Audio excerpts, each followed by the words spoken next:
Miami. What do you see? What do you expect on Saturday when you go in? I mean, they're going to be Miami. They're going to be big, athletic, physical.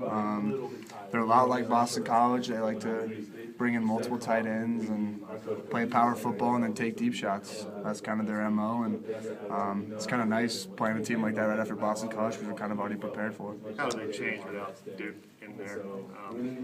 Backup's pretty darn good, too. Oh, yeah, He had a pretty good game when Duke didn't play earlier this season. Well, Coach Foster said it perfectly in meetings today. He said it's kind of like when Ryan Williams went down, they had David Wilson. We had David Wilson behind them. You know, they're both kind of dynamic backs. They both can, score in any play.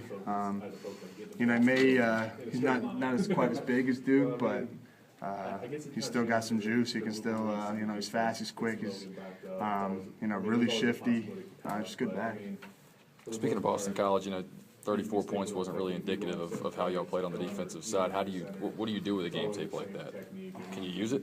Really, we kind of just forgot about it. You can learn from the few mistakes that we made, but there was only a few of them, and there were big mistakes, but at the same time, there were pretty small mistakes that are very correctable, and we corrected those on Sunday, and now it's just get a win at Miami. That's what we need. That's what we have to meet our goals and expectations, and that's where our focus is right now. Is on Miami. How's the mindset of the team after these two losses?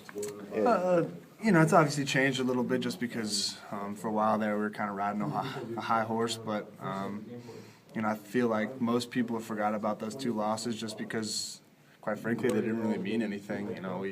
We still have everything we want in front of us if we go beat Miami, and so our focus is solely on Miami. Andrew said that all the criticism that's gone towards Logan, he said that he hopes that they don't say it to his face. When you hear those kinds of things, do you kind of have that same mindset that you really want to make sure you defend him? And what do you say to all the critics and the fans that have come under him for his performance for the past 2 weeks? Well, I think I've been saying it for years that Logan gets a lot of bad rap for things that really aren't his fault. He makes obviously he's not perfect. He makes some errors, but a lot of the errors are have to do with other people and not doing their assignments, not doing their fundamentals correctly, and he's just the person that gets it because you see the high throws, because the person cut off at 4 yards instead of 7, and things like that.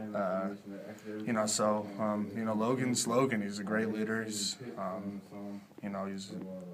I wouldn't rather have any other quarterback back there, quite frankly.